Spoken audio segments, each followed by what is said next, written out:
தம்பி, இது என்ன புது மொபைலா? ஆமாண்ணே, புது மொபைல்ண்ணே. ஏன்பா இப்பதானப்பா ஒண்ணு வாங்கினேன்.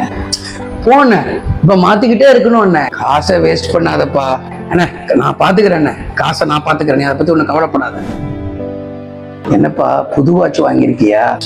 ஆமாண்ணே, புது வாட்ச் என்ன? ஏன்பா ஆல்ரெடி உன்கிட்ட நிறைய வாட்ச் இருக்கப்பா. போன நம்ம சொந்தக்காரங்க ஃப்ரெண்ட்ஸ் எல்லாமே கெத்தா வாட்சை மாத்திட்டு இருக்கானுங்க, போட்டுக்கிட்டு இருக்கானுங்க. நம்மளும் அப்படிதான் ட்ரெண்ட் ஆகணும். சும்மா அந்த காலத்து ஆள் மாதிரியே பேசாதண்ணே. இதுல போட்டு சும்மா காசை போட்டு வேஸ்ட் பண்ணாத தம்பி. போன நான் பாத்துக்கிறேன். தம்பி, என்ன புது கார் நிக்குது? ஆமா அண்ணே, புது கார் அண்ணே. மட்டும் பைக் இருக்கம்மா அண்ணே. இன்னைக்கு கார் தான் என்ன கெத்து, பைக்கெல்லாம் வேஸ்ட். காசை போட்டு வேஸ்ட் பண்ணாத தம்பி, நான் பாத்துக்கிறேன், விடு நீ போ.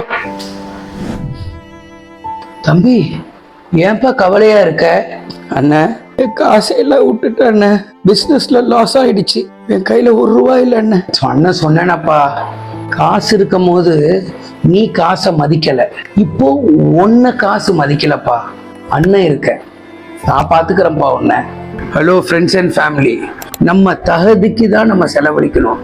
நம்ம தகுதியை மீறி செலவு பண்ண கூடாதுங்க. ஒரு நாள் இல்ல ஒரு நாள் அது பிரச்சனையில முடியும். ஸோ விரலுக்கேத்த வீக்கம். தேங்க்யூ.